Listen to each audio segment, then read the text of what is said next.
من فيض مولانا الغفور قرآن رب العالمين جاء لنا نبراس نور فيه السعادة واليقين أسمى المعاني في السطور نسمو بها دنيا ودين نلقى الشفاعة في النشور بدلائل النور المبين في حفظه تحلو الأمور ما خاب من يرجو المعين نلقى الشفاعة في النشور بدلائل النور المبين بدلائل النور المبين.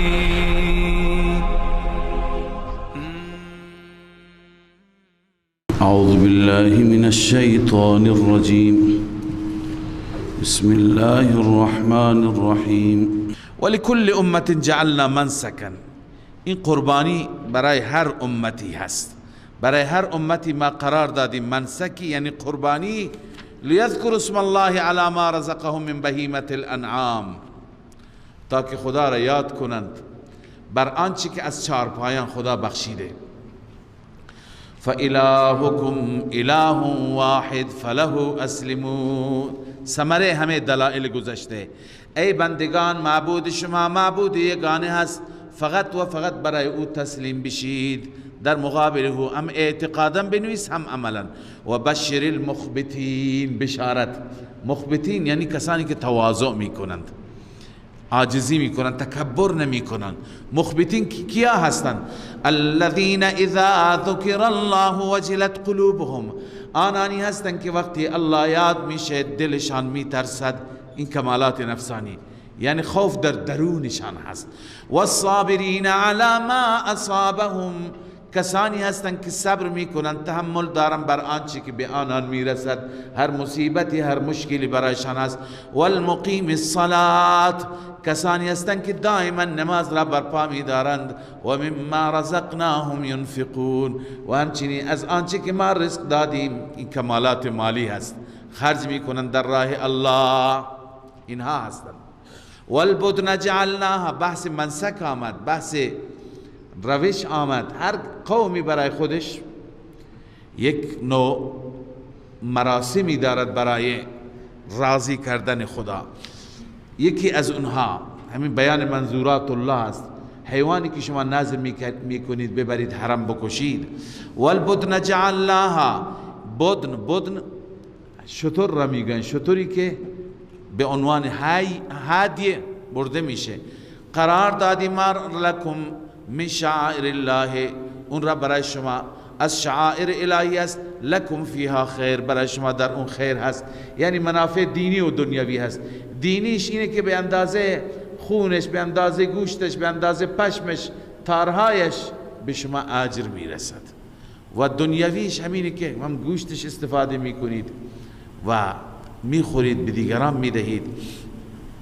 فاذکر اسم الله علیها صواف.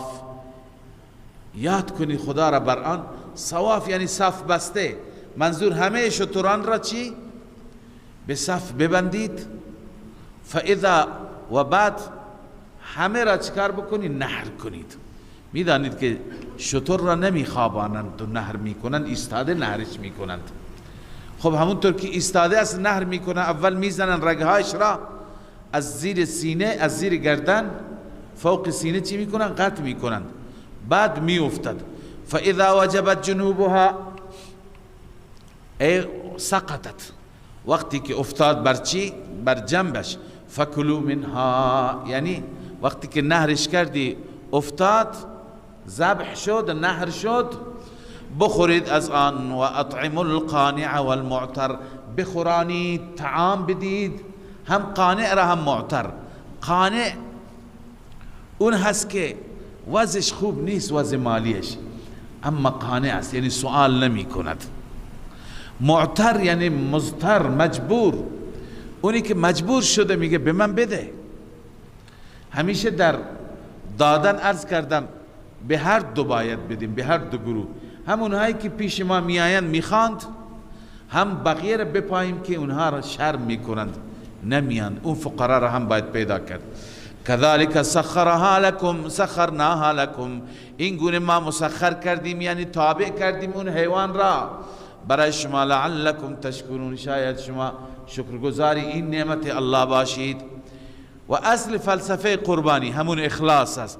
لن ینال الله لحومها، هرگز به الله نمیرسد گوشت های آن قربانی، ولا دماؤها، و نخونهایشان، ولکن یناله التقوى منکم، اما پرهیزگاری تقوا به الله از شما میرسد. کذالک سخرها لکم، این گونه الله این قربانی را، این شتر را برای شما مسخر کرده، لتکبروا الله علی ما هداکم، تا بزرگی و عظمت و تکبیر الله را بگوید بر آنچه که الله شما را راهنمایی کرده.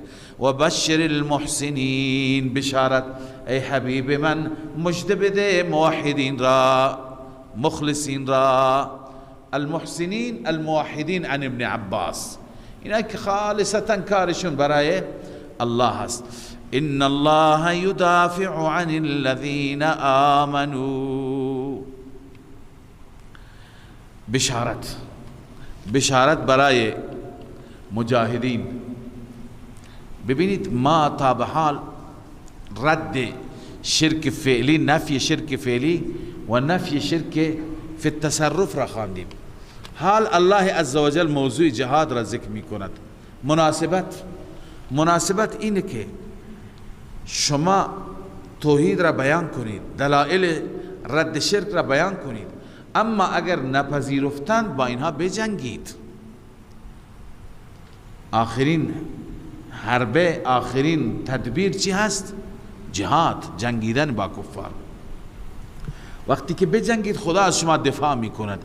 ان الله یدافع عن الذین آمنوا، بدون شک الله دفاع می کند از کسانی که ایمان آوردند. ببینید این اولین آیه هست درباره جهاد نازل شد. هی اول آیت نزلت فی القتال، اولین آیه هست که درباره قتال نازل شد بعد ما نهی عنه فی نیف و 70 آیه. بعد از اینکه در 70 خورد آیه ما خواندیم صبر کنید صبر کنید صبر کنید، آخر الله فرمود جهاد کنید. على ما روى الحاکم فی المستدرک عن ابن عباس رضی الله عنه، روح المانی گفته. خب ببینید این سوره مکی هست. آیا در مکه مگر جهاد نازل شد؟ به این خاطر بعضی از بزرگان گفتن این آیات مدنی است. این آیات مدنی هست. اما بعضی دیگر از محققین معتقدن نه، آیات هم آیات مکی هست. در مکه مکرمه آیات جهاد نازل شدن، اما برای کسانی که هجرت نکرده بودن برای اونها نه. برای اونهایی که رفتند، از مکه رفتند جاهای دیگر رفتند، اونها گاهی روبرو می شدن با مشرکین، با کفار. الله تعالی بهشون اجازه جهاد داد، چون که شما را همینها بیرون کردند، شما را جلاوطن کردند، با دین توحیدی شما دشمنی کردند. لذا اگر با اینها جنگیدید، هر جا بودید، خدا از شما دفاع می کند.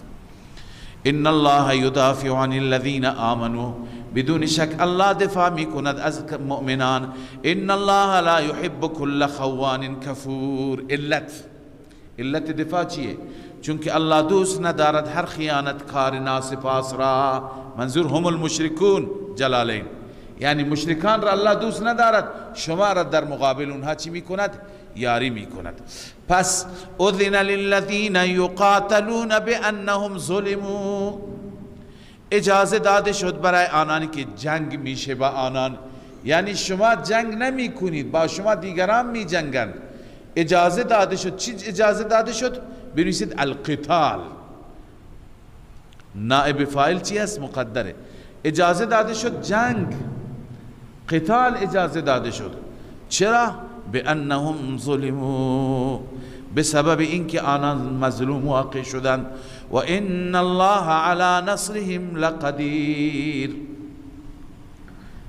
الله این دفع شبه است، یعنی اونها رو به ضعفشون نترسن، الله کمک میکنن، همانا الله بر نصرتشان قادر است.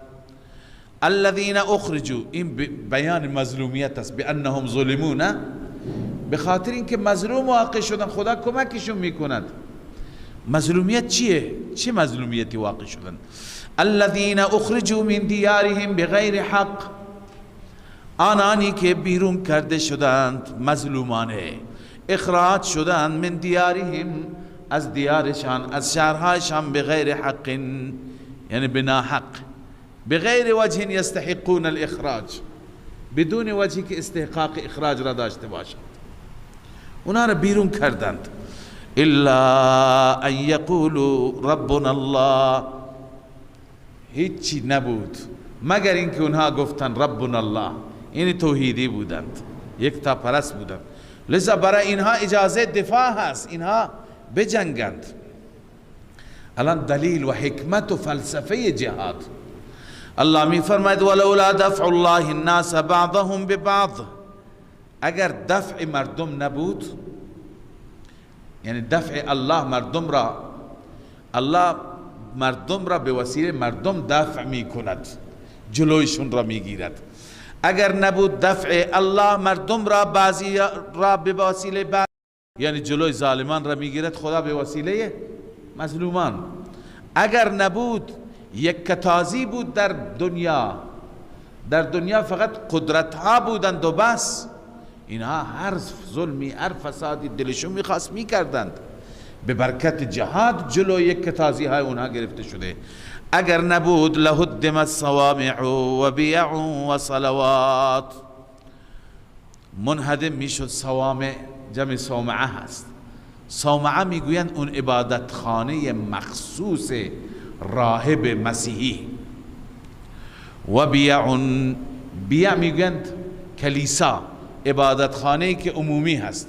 اینجا از مسیحیان دو معبد ذکر شده، یکی اون مخصوصی که مخصوص راهب است، صومعه هون است، و بیع یعنی اون عبادت خانه‌ای که عموم مسیحیان میاند.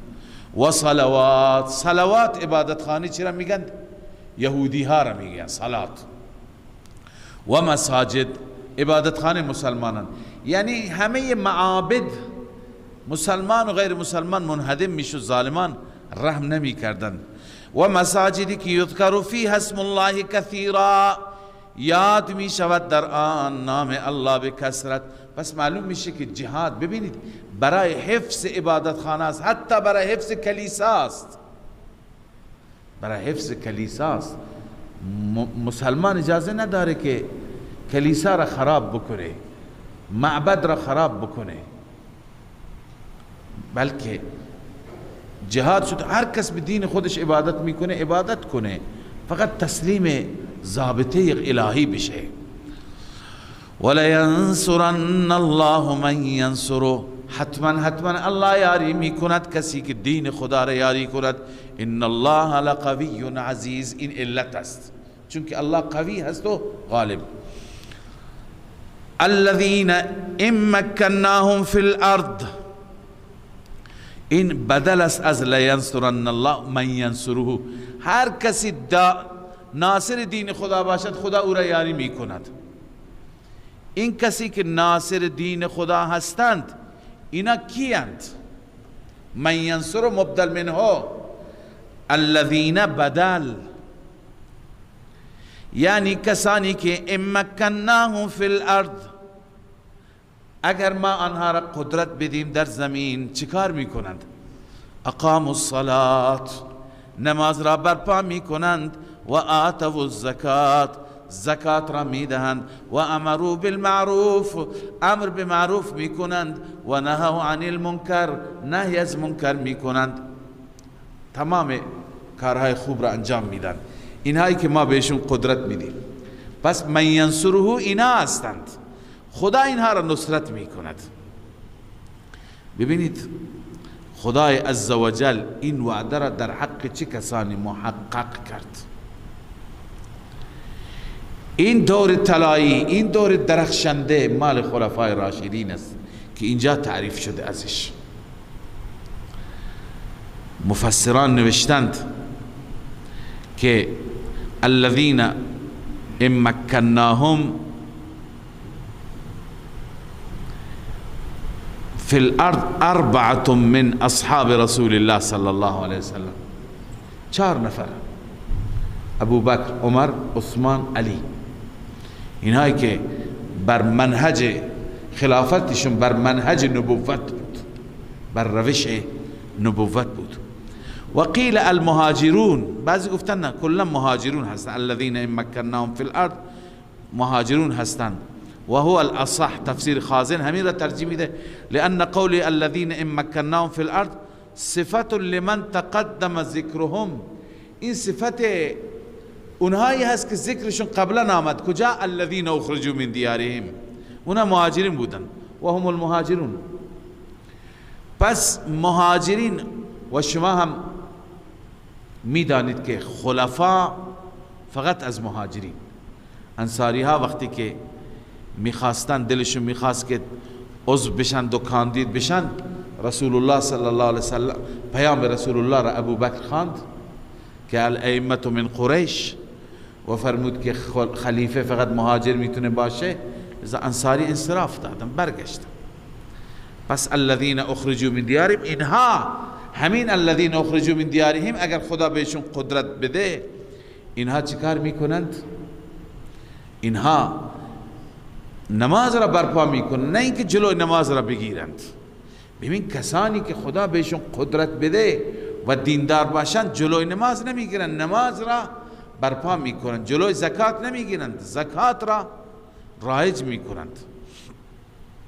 باز علامه آلوسی نوشته فیه دلیل علی صحت امر الخلفاء الراشدین، که کار اونها درست بود. لأن الآية مخصوصة بالمهاجرين، چون آیه مخصوص مهاجرین است. لأنهم المخرجون بغیر حق، الذين اخرجوا بغیر حق کی است؟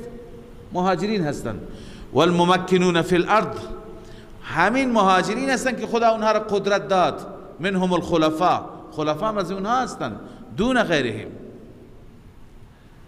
پس ببینید اگر ما این آیه را اونجا مصداق نکنیم، مصداق آیه اونجا نباشد، یعنی خلافت ابو بکر و عمر و عثمان نباشد که مهاجرین هم همین ها بودن، قدرت هم خدا به همین ها داد.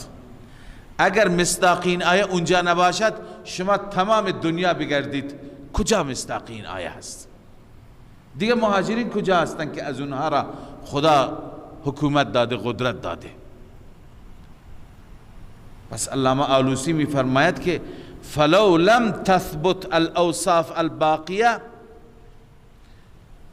بقیه اوصاف ثابت نشود، لازم الخلف فی المقال تعالی الله سبحانه عنه، خلاف این قول ثابت میشه. ببین الله می فرماید کسانی که خارج شدند از دیارشان، اونها را ما اجازه دادیم بجنگند و بعد الله یاری میکند اینها را. اینا کی هستن؟ الذین ان مکناهم فی الارض.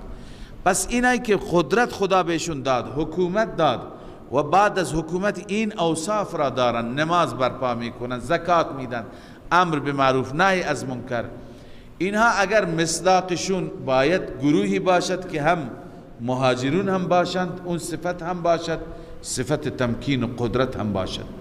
میگه که اگر بر خلفاء راشدین صدق نکند، جای دیگه صدق نمی کند. جای دیگه که صدق نکنه، پس این گروه اصلا نیامدن، العیاذ بالله سخن الله تحقق پیدا نکرد، مصداقین اصلا نیامدن به وجود. اگر بگیم که امام زمان هست که در آخر می آید، خب ایشون می آیندی که از مجددین هستن، اقاموا الصلاة آتوا الزکات، درسته، اما کجا مهاجر؟ مهاجرینی که اخرجوا من دیارهم، اینها هستند الذین مکناهم. اینا بغیر از ابو بکر و عمر هر کاری بکنید خلفای راشدین، کسی دیگر را نمیتونه مصداق این آیه پیدا بکنی. پس چاره ای نداریم بگیم که مصداق این آیه خلافت خلفای راشدین هست. ولله عاقبت الامور، عاقبت همه امور به خدا برمیگردد و فقط برای الله است. خب بعد از اینکه الله اجازه جهاد داد و وعده داد که قدرت میدهم، حال تخویف دنیوی، هم تخویف دنیوی هست هم تسلی برای رسول الله صلی الله علیه وسلم. خداوند از اقوام گذشته یاد می کند، شما تفصیل اینها را در سوره های متعدد خواندید، ما به ترجمه بسنده می کنیم. و این یکذبوک فقد کذبت قبلهم قوم نوح، ای پیامبر اگر شما را تکذیب کنند فلا تحزن، مقدره، غم نخور، ولا تک فی ضیق منه، دل تنگ نباشه. چرا؟ فقد كذبت قبلهم قوم نوح و عاد و ثمود، تکذیب کردن قبل از اینها قوم نوح تکذیب کرد، قوم عاد، ثمود تکذیب کرد، و قوم ابراهیم و قوم لوط، قوم ابراهیم، قوم لوط همه تکذیب کردند، و اصحاب مدین هم شعیب را تکذیب کردند، و کذب موسی، موسی تکذیب شد از جانب قبطی ها. فاملیت للکافرین، بعد از تکذیب من مهلت دادم کافرین را. ثم اخذتهم، سپس آنان را مؤاخذه کردم. فکیف کان نکیر، نکیر من، گرفت من چقدر سخت بود. این استفهام تقریری هست. سخت بود؟ بله سخت بود. فکأی من قریة اهلکناها، بازم همون تخویف. خلاصه این که چقدر از قریه ها را و اهل قریه ها را ما هلاک کردیم، و هی ظالمتون، در حالی که آنان ظالم بودند، یعنی الله در حالت شرک آنها را هلاک کرد. و هی ظالمتون یعنی و اهلها مشرکون، تفسیر مدارک میگه. فهی خاویة علی عروشها، این بیان کیفیت موجوده. امروز نگاه کن ای مخاطب قرآن همون قریه ها را، خاویتون سرنگون شده، افتاده، علی عروشها بر سقف. گفتیم کنایه از چی هست؟ از تخریب کامل. و بئر معطلة، چقدر هستند چاها بیکارند، چاها هستند که صاحبان چاه نیستند آب بکشند. و قصر مشید، چقدر قصرهای محکم هستند که صاحبانشون هلاک و نابود شدند، مردند و رفتند. اینا همه عبرتند، همه درسند. افلم یسیروا فی الارض، آیا اینها سیر نمی کنند، برند بفهمند، گوش باز بکنند، چشم باز بکنند، دلشون بفهمد. آیا سیر نمی کنند؟ فتکون لهم قلوب یعقلون بها، باشد برای آنان دلهایی که بفهمند به وسیله اونا. او آذان یسمعون بها، یا گوشهایی باشد که به وسیله آن بشنوند. فإنها لا تعمى الابصار، فإنها ضمیر قصه است، ای القصه، جلالین گفته قصه این است که لا تعمى الابصار، نابینا نمیشوند چشمان، ولكن تعمى القلوب التي في الصدور، اما نابینا میشود دلهایی که در سینه هاست. قلب نابینا میشه، اینا یعنی نفهمند، نمیفهمند، عبرت نمیگیرند. با وجود این آیات، این نشانات، این نمونه های عذاب، باز هم میگه عذاب کی میاد. و یستعجلونک بالعذاب، باز هم زجر و توبیخ و تخویف دنیوی. الله می فرماید عجله میکنم برای عذاب، در حالی که ولن یخلف الله وعده، در حالی که الله هرگز خلف وعده نمی کند. الله که مقرر کرده، معین کرده، همون روزش میاد. این نیست که عذاب نمیاد، الله تعیین کرده. ولی برای عذاب تلاش نکنند، از عذاب بترسند، چون که روز عذاب و وقت عذاب چنان سخت است که یک روزش به اندازه 1000 سال است در امتداد و اشتداد، در شدت و طولانی بودن. و ان یوما عند ربک، همانا یک روز در قیامت نزد پروردگارت، که 1000 سنة مما تعدون، مثل 1000 سال است از آنچه که شما می شمارید. عذاب چنان است، اینا برای عذاب تمنا نکنند، برای عذاب عجله نکنند، پناه بخواند. وكأي من قرية املیت لها، همان گونه که این اهل مکه را من مهلت دادم، چقدر از اهل قریه ها را که من مهلت دادم، و هی ظالمه، آنها ظلم کننده بودند.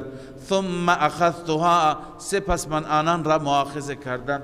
و الی المصیر، مرجع رجوع فقط و فقط به سوی من هست، همه شما برگشت میکنیم به سوی من. قل یا ایها الناس، اما ای پیامبر تو به رسالتت ادامه بده، اعلام کن.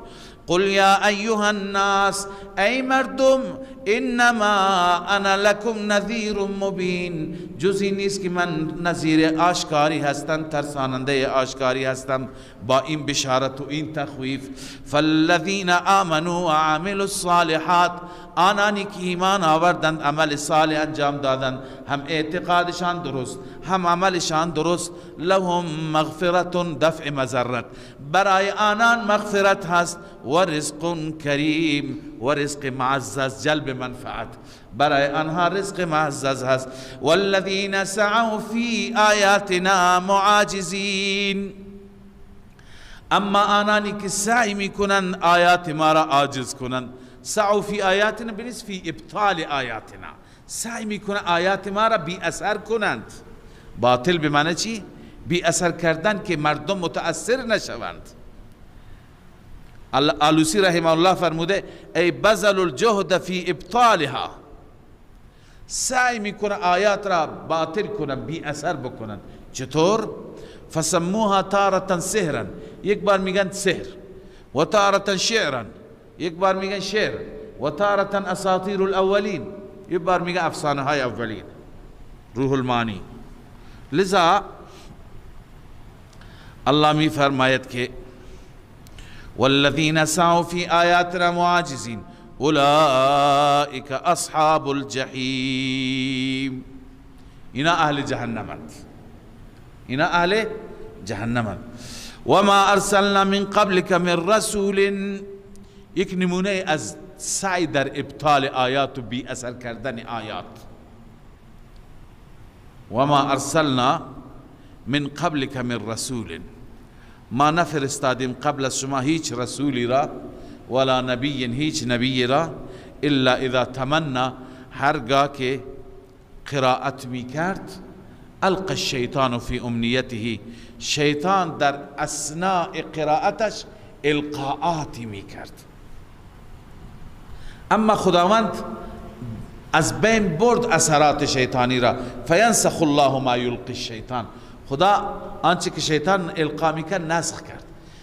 ببینید در تفسیر این آیه بحث است و بگو مگو هست.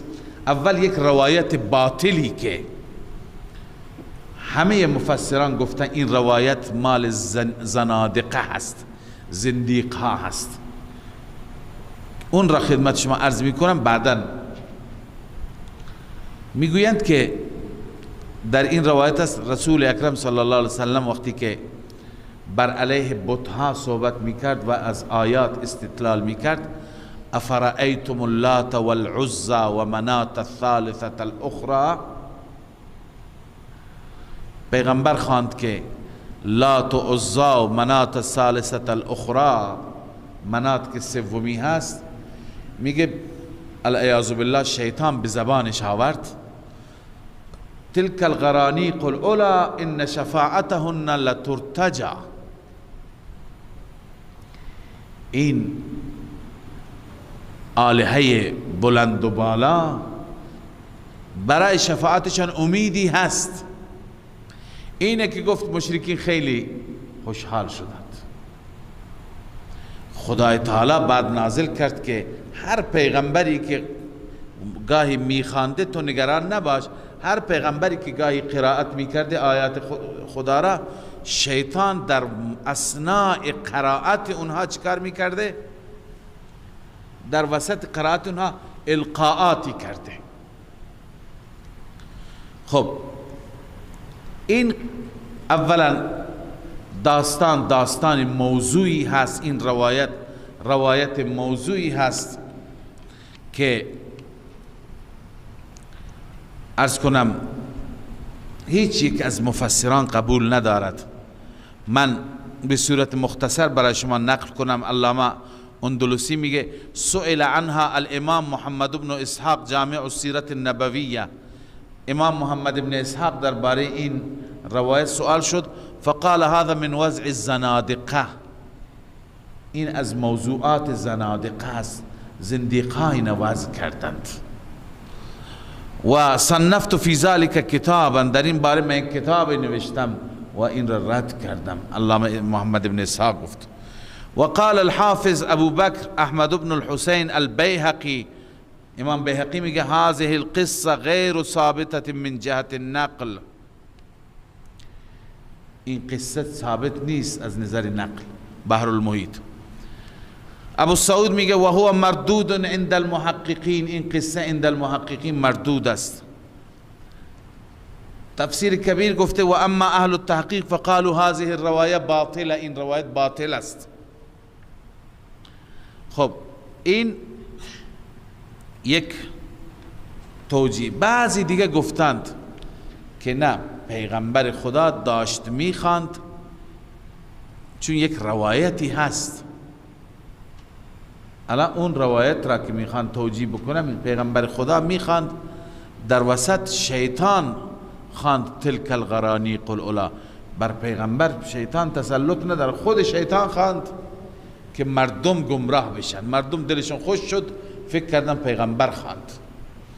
اما این هم هیچ ثبوتی ندارد، این یک توجیه هست بلا دلیل. پس مراد صحیح آیه چی هست؟ ببینید مراد صحیح آیه این هست که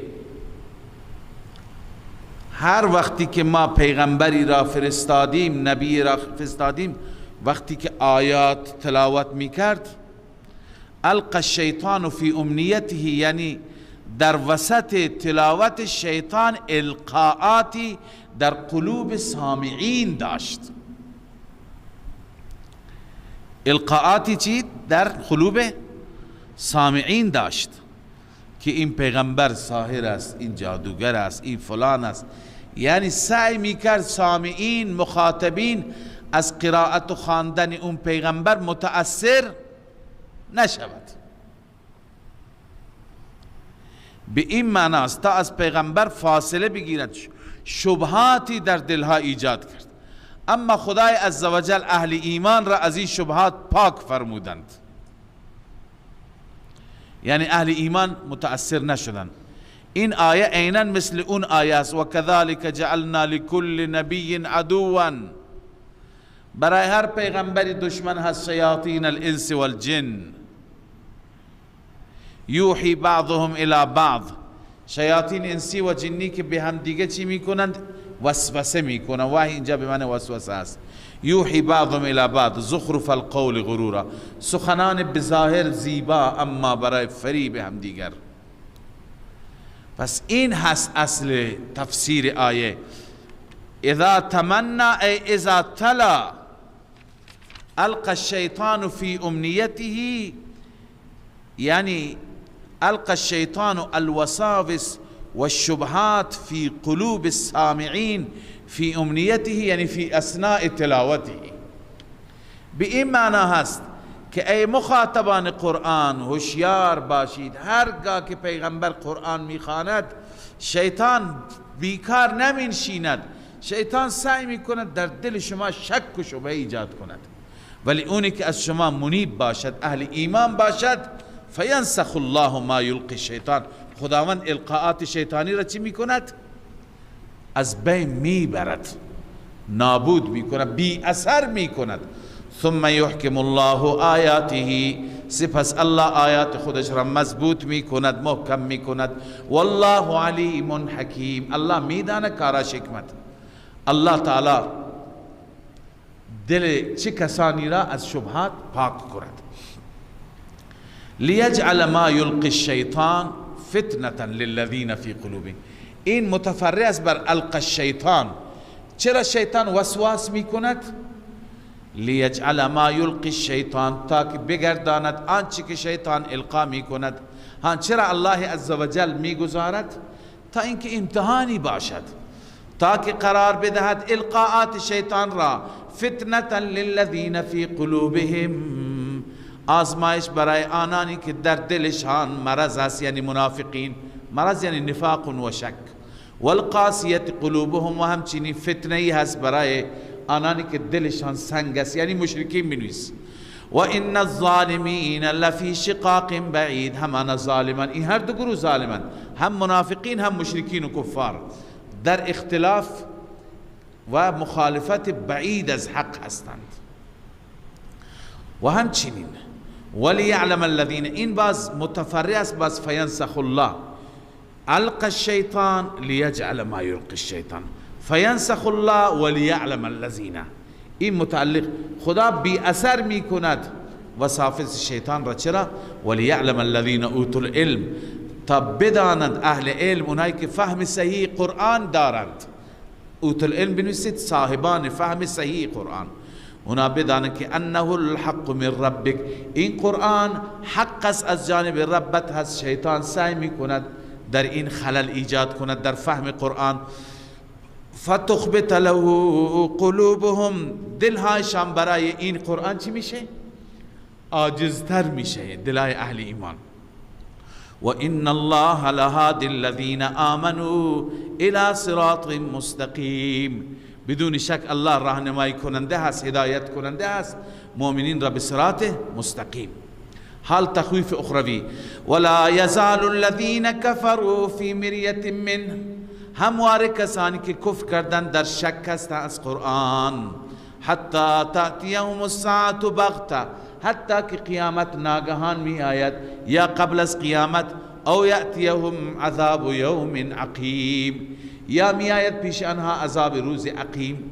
عقیم به معنی نازا، یعنی بی فایده، یعنی اون روز هیچ فایده برای اونها نداره و نخواهد داشت.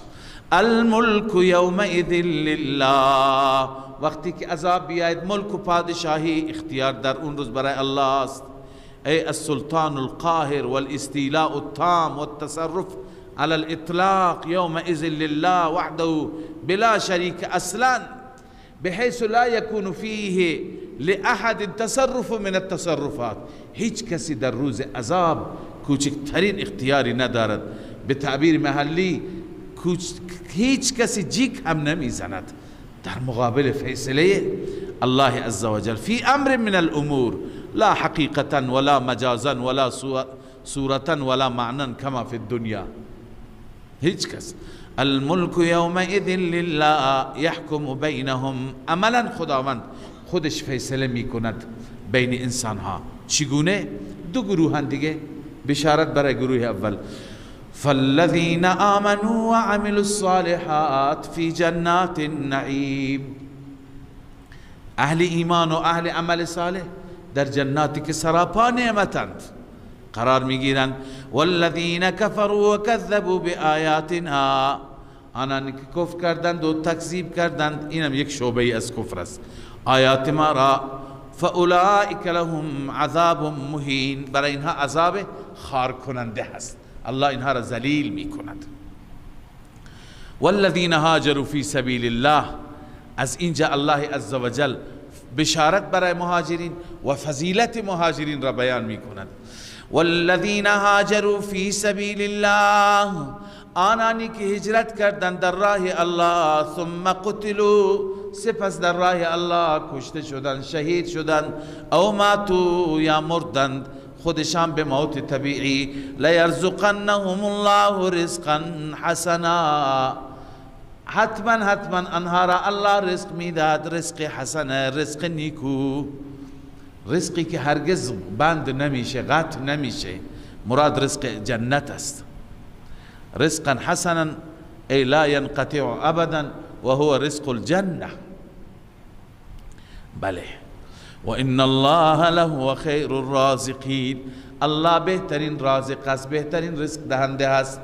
لیدخلنهم مدخلا یرضونه، علاوه بر رزق حسنه الله آنها را داخل می کند مدخلا، محل دخولی که یرضونه می پسندند، دوست دارن اونجا را.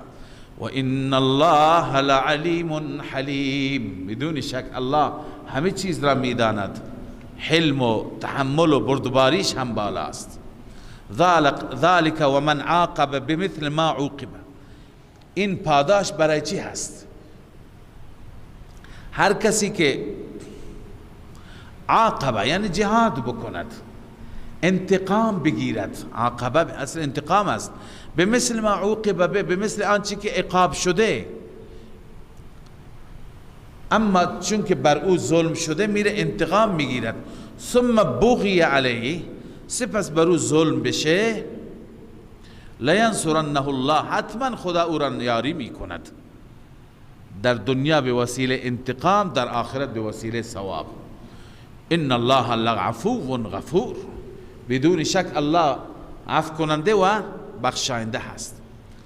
ذالک بان الله، این دلیل غلبه مؤمنین است، به خاطر اینکه الله غالب است، خودش الله قدرت دارد. چه قدرتی دارد؟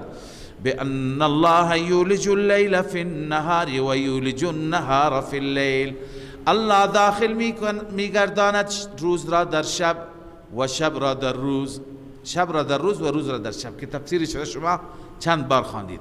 و ان الله سمیع بصیر، الله سمیع است، ظالمیت کفار را هم میبیند، بصیر است، مظلومیت مؤمنین را هم میبیند، میشنود و میبیند. ذلك بان الله هو الحق، بازم دلیل غلبه مؤمنین، بدلیل اینکه الله اوست حق، الله حق است، و انما يدعون من دونه هو الباطل، معبودان مشرکان اونا باطل هستند. و ان الله هو العلی الكبیر، الله برتر و بزرگ است، لذا برتری الله سبب فتح چی میشه؟ معتقدین میشه، اهل ایمان میشه. الم تر ان الله انزل من السماء، این مجددا دلیل عقلی هست برای اثبات توحید و برای تصرف و اختیارات الله عز وجل. ان الله انزل من السماء ماء، آیا خبرداری که الله از آسمان نازل کرده آب، فتصبح الارض مخضرة، زمین به برکت این آب میشه سرسبز، مخضرة سرسبز میشه. الله آب را نازل کرد، این بهار و این گلستان و گل و سنبل همه به خاطر لطف الله است. ان الله لطیف خبیر، الله لطیف است. لطیف دو معنا ما قبلا برای شما کردیم، یعنی پر لطف، یا اینکه لطیف به معنی اینکه ظرافت ها را هم میداند. خبیر از همه احوال با خبر است. له ما فی السماوات و ما فی الارض، فقط و فقط برای الله است تمام تصرفات آسمانی و زمینی. و ان الله له الغنی الحمید، بدرستی که الله غنی هست، بی نیاز است، الحمید ستوده شده هست، بغیر از او کسی نیست. الم تر ان الله، همه دلائل، این دلائل را شما خواندید، فقط به ترجمه بسنده میکنیم که مقداری عقب هستیم. الم تر ان الله سخر لكم ما فی الارض، آیا خبرداری که الله مسخر کرد برای شما تمام آنچه که در زمین است، همه در اختیار شما. والفلک، و همچنین مسخر کرد برای شما کشتی را، که کشتی تجری فی البحر بامره، در دریا به امر الله جاری است. اینها را الله برای شما مسخر کرد. و همچنین الله بر شما آسمان را فرو نمی ریزد. و یمسک السماء، امساک می کند، نگه می دارد آسمان را، ان تقع علی الارض، این که بر زمین بیفتد، الا باذنی، مگر به اجازه خدا. ببینید خدا، اینم لطف خداست که نمی گذارد آسمان به سر شما بیفته، شما له بشید.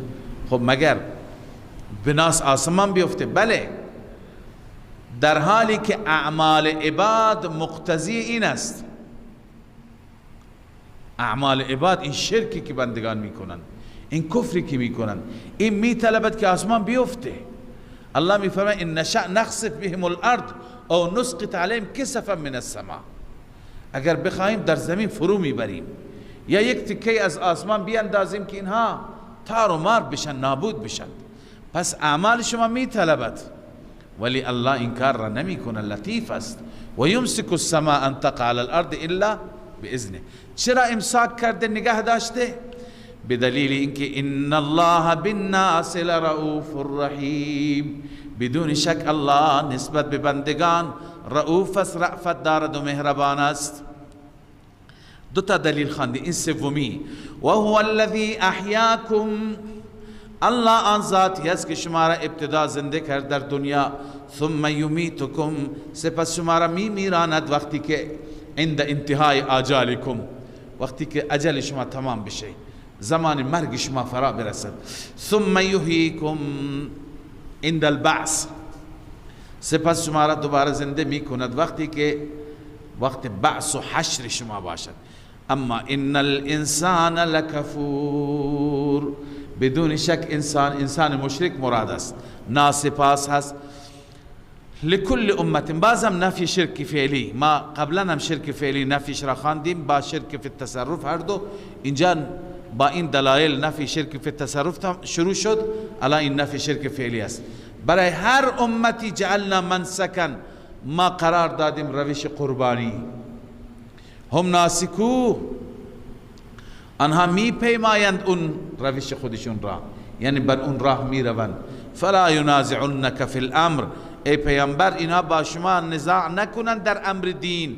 وادعو الی ربک، شما کارت را برس، شما بخوان به سوی ربت، انک لعلی هدی مستقیم، شما بر هدایت مستقیم هستی، این راه شما راه اعتداله. و این جادلوک، اگر با شما بحث کردن جدال کردن، شما بحث نکن، فقل الله اعلم بما تعملون، الله بهتر میدانه اعمالی که شما انجام میدید چه اعمالی هستند. الله یحکم بینکم یوم القیامه، به آنان بگو که الله عملا فیصله میکند بین شما در روز قیامت، عملا فیصله میکند. این به قول علامه اندلسی اینم وعید است، اما بار تعبیر نرم، شما عمل میکنید الله بهتر میداند ولی الله فیصله میکند. هذا وعید و انذار ولكن برفق و لین، اما وعید و انذار به چی هست؟ برفق و لین هست. بله، فيما کنتم فیه تختلفون، در آنچه که شما اختلاف دارید با ما توحیدی ها، با ما اهل ایمان. الم تعلم ان الله یعلم ما فی السماء والارض، این خاصه علمی خداست، خدا فیصله میکنه چون علم دارد، از همه چیز شما با خبر است. آیا نمیدانی ان الله یعلم ما فی السماء والارض، الله میداند آنچه که در آسمان هاست و زمین هست. ان ذلك فی کتاب، همه اینها اقوال شما، افعال شما، عمل کرده شما فی کتاب، در نامه اعمال شماست یا در لوح محفوظ، هر دو تفسیر کردن کتاب. ان ذلك علی الله یسیر، ثبت همه اینها، نوشتن همه اعمال شما در لوح محفوظ یا در نامه اعمال شما آسان است. و یعبدون من دون الله، هر دو هم میتونه باشه. ببینید ما بلا تشبیه بگیم، به تشبیه بگیم، قیاس میکنیم. در دنیا برای یک انسان یک پرونده تشکیل میشه، باز یک دفتر بایگانی هست. خب تمام عملکرد انسان، اعترافات انسان، بازجویی انسان هم در پروندهش نوشته شده، هم تو اون بایگانی، هم در اون کامپیوتر مخزن که بایگانی اصلی اون هست، همه اینجا ثبت است. پس انسان هر چی که بکند هم تو اعمال نامش هست، هم تو لوح محفوظ، همه در هر دو کتاب را به هر دو تفسیر بکنیم هم اشکالی ندارد. و یعبدون من دون الله، اشکال کارشون اینجاست، این زجر توبیخ است اما به صورت نمونه، به صورت نتیجه ثمره. و یعبدون من دون الله، آنان عبادت میکنن بغیر از الله، ما لم ینزل به سلطانا، آن معبودانی، آن خدایانی را که لم ینزل بهی یعنی به معبودیته، الله به معبودیت آنها هیچ دلیلی نفرستاده. و ما لیس لهم به علم، نیست برای آنان نسبت به معبودیت آنها هیچ علمی. و ما للظالمین من نصیر، نفی شفاعت قهری، برای این ظالمان هیچ یاوری نیست، هیچ کمک کننده ای نیست. و اذا تتلى علیهم آیاتنا، الان زجر توبیخ بر عمل کردشان، هرگاه بر آنان تلاوت میشه آیات ما، اون آیاتی که واضح است، روشن است، حق را بیان کرده. تعرف فی وجوه الذین کفروا، میشناسی میبینی در چهره کسانی که کفر کردند، منکر را یعنی ناپسندی را میبینی که چطور غیظ کردن، میبینی چطور ناراحتن، چنان ناراحتن که یکادون یستون بالذین، نزدیک است که حملور بشوند به مؤمنان، بالذین یتلون علیهم آیاتنا، به آنانی که بر آنها آیات ما را تلاوت میکنه حملور بشوند، از بس که از آیات غیظند. الله میفرماید به اونها بگو که چیزی بدتر از این هم به شما بگم، خبر بدم که از این آیات برای شما ناخوشایندتر است. قل افانبئکم بشر من ذلکم، آیا به شما خبر بدهیم بدتر از این آیات؟ اون چیه؟ النار، ای هو النار، اون آتش است. وعدها الله الذین کفروا، وعده کرده الله آن آتش را برای کسانی که کفر کردند. و بئس المصیر، مرجع بسیار بدی هست. خب اونها که غیظ می شدند میخواستند بترکند از چه آیاتی؟ از امثال این آیات، آیاتی که تشبیه داده خدایان اونها را به اشیاء مختلف. اینجا مثلا میگه خدایان شما یک مگس نمیتونن پیدا کنند، خلق کنند. خلق مگس به جای خود به اندازه یک مگس زور ندارن، قدرت ندارند. حتی اگر مگس بیاد از اون حلواها و از اون آش و حلوایی که جلوشون گذاشته از اونها بردارد، نمیتونن بگیرند از مگس اون چیزی که به دهن گرفته، یعنی چنان بی قدرتند. الله می فرماید یا ایها الناس ضرب مثل، ای مردم مثالی برای شما بیان شده، فاستمعوا له، گوش کنید آن مثال را، از ته دل بنویس. ان الذين تدعون من دون الله، بدون شک آنانی که، ببین آنانی که، نه بتایی که، آنانی که، ان الذين تدعون من دون الله، آنانی که شما میخوانید آنها را بغیر از الله، لن یخلقوا ذبابا، هرگز اونها خلق نمی کنن مگسی را، یک مگسی، هر مگسی باشد. ولو اجتمعوا له، گرچه جمع بشوند همه خدایان، از هندوستان گرفته تا دورترین نقطه دنیا، همه خدایان جمع بشند، کنفرانس تشکیل بدن برای یک مگس، نمیتونند خلق مگس به جای خود. و این یسلبهم الذباب شیئا، اگر سلب کند بگیرد مگس از آنان چیزی را، لا یستنقذوه منه، نمیتوانند از او پس بگیرند، از مگس اون را بگیرند بستانند، نمیتوانند. لذا اینقدر ضعیفند. ضعف الطالب والمطلوب، الله میفرماید هم طالب ضعیف است هم مطلوب. طالب یعنی عابد غیر الله، روح المانی نوشته، یعنی شمایی که اونها رو میخوانید شما هم ضعیفید، اونها هم ضعیفند. والمطلوب، پس ببینید هر چی که از غیر از خدا از اون استمداد میشه اون ضعیف است، اون ناتوان است، توانی ندارد. پس این غلط است که بعضی میگویند اینها قدرت دارند، اینها میتوانند در عالم تصرف کنند، میتوانند که به ما اولاد بدند، میتوانند در تجارت ما، در کسب و کار ما رونق بدند. بعضی ها میگه همه نمیتوانند، بعضی ها میتوانند، بعضی ها که قطب و ابدالند اونها میتوانند. هیچ کدوم نمیتوانند.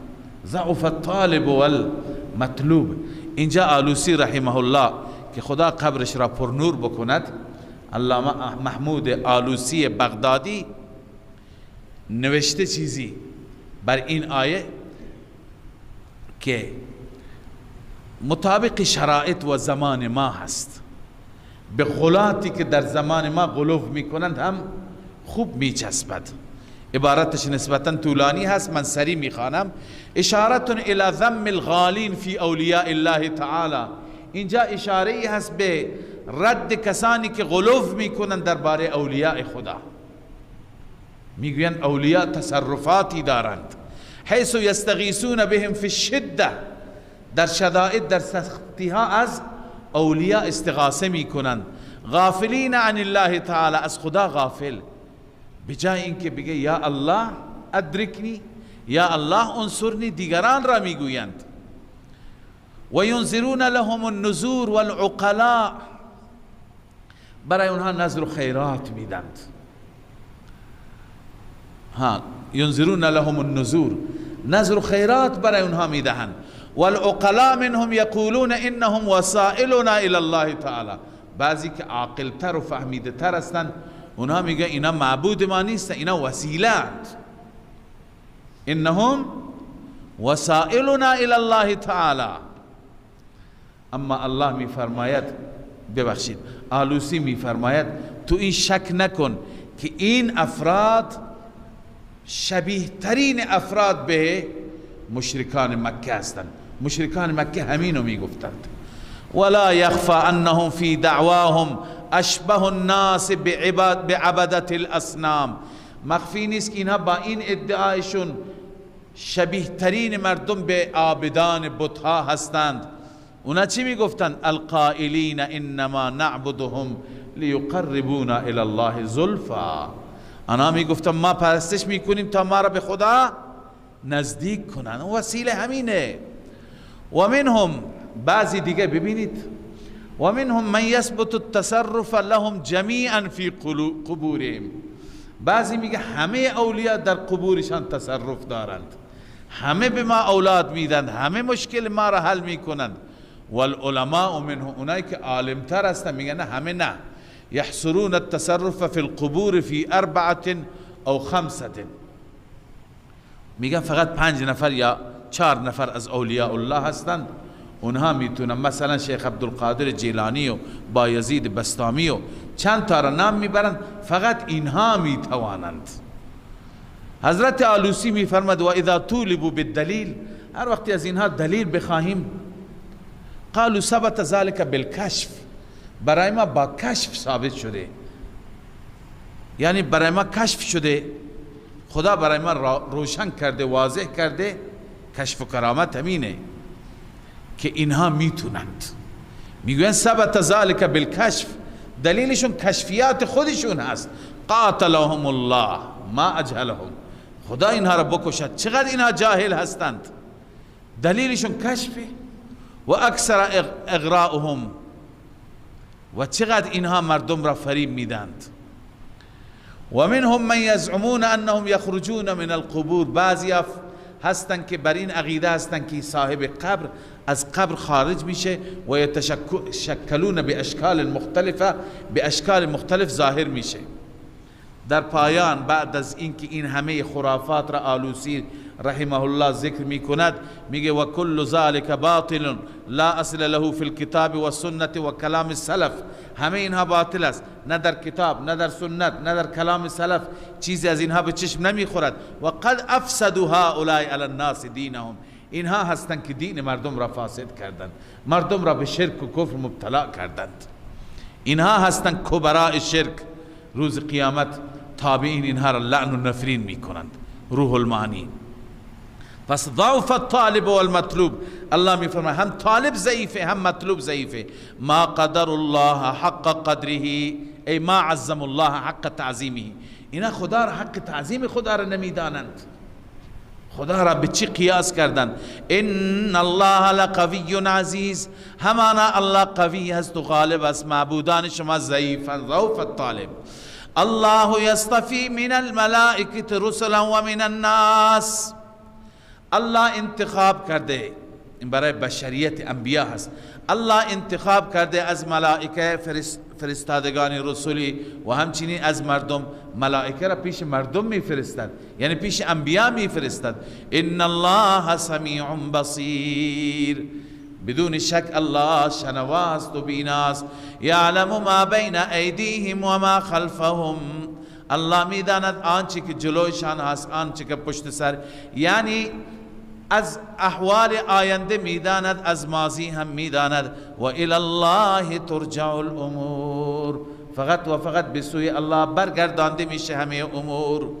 یا ایها الذین آمنوا ارکعوا واسجدوا، خلاصه تمام مضامین، چه نفی شرک تصرف، چه نفی شرک فعلی، همه و همه در این آیات آخری و هم موضوع جهاد که در وسط سوره بود در این آیاتی ذکر شده. یا ایها الذین آمنوا، ای مؤمنین، ارکعوا واسجدوا، رکوع کنید، سجده کنید. هم اشاره به نفی شرک فعلی است و نفی شرک فی التصرف. وعبدوا ربکم، اختصاص به رکوع سجده ندارد، همه عبادت ها را برای ربتان انجام بدید. حتی نخود و کشمشی تقسیم میکنی اون هم به خاطر الله انجام بده. وفعلوا الخیر، و اصلا تمام کارهای خیر را انجام بدید. لعلکم تفلحون، شاید شما رستگار بشید. حال اشاره به سوی موضوع جهاد که عرض کردم، جهادم برای اثبات توحیده. در وسط سوره آمد اینجا هم وجاهدوا فی الله حق جهاده، جهاد کنید فی الله یعنی فی دین الله، در دین خدا، برای اعلاء کلمت الله حق جهاد را داشته باشید. چرا؟ مقتضی، وجود مقتضی. هو اجتباکم، چونکه او شما را برگزید. و ما جعل علیکم فی الدین من حرج، رفع مانع، هیچ مشکلی هم در دین ندارید. خدا در دین بر شما هیچ حرجی نگذاشته. ملت ابیکم ابراهیم، اشاره به دلیل نقلی هست. ای الزموا ملت ابیکم، دین ابراهیم هم همین بود، شرک نبود، جهاد بود. الزموا، لازم بگیرید دین پدرتان ابراهیم را. هو سماکم المسلمین، او شما را مسلمین نام گذاشت. بعضی گفتن هو یعنی ابراهیم، بعضی گفتن هو یعنی هو الله، الله شما را مسلم گفت. ببین هر کسی که در عقیده و عمل توحیدی باشد او مسلم است. من قبل از نزول قرآن، من قبل یعنی قبل از نزول قرآن، و فی هذا، و همچنین در این قرآن شما مسلمید. لیکون الرسول شهیدا علیکم، تا که رسول شهید باشد، یعنی مزکیا علیکم، روز قیامت به نفع شما شهادت بده. و تکونوا شهداء علی الناس، و شما بازگواهان بر مردم باشید. که خواندیم اینم تفسیرش را، امت برای به نفع انبیاء دیگه گواهی میده و رسول الله صلی الله علیه وسلم امت را چی میکند؟ مزکی هست، تایید میکند. آخر الله تعالی به وظایف خود ما را میگه فاقیموا الصلاة، پس نماز را برپا دارید. و آتوا الزکات، این بدنیه شد. و آتوا الزکات، این مالیه هست، زکات را بدهید. و اعتصموا بالله، و کلا به الله اعتماد کنید، چنگ بزنید به ریسمان الهی. هو مولاکم، اون ذات مولای شماست، حامی شماست، دوست شماست. فنعم المولا و نعم النصیر، بهترین مولا، بهترین حامی و کارساز است و بهترین نصرت کننده الله عز و جل هست. صدق الله العظیم. من فيض مولانا الغفور قرآن رب العالمين، جاء لنا نبراس نور فيه السعادة واليقين، أسمى المعاني في السطور، نسمو بها دنيا ودين، نلقى الشفاعة في النشور بدلائل النور المبين في حفظه تحلو الأمور ما خاب من يرجو المعين نلقى الشفاعة في النشور بدلائل النور المبين بدلائل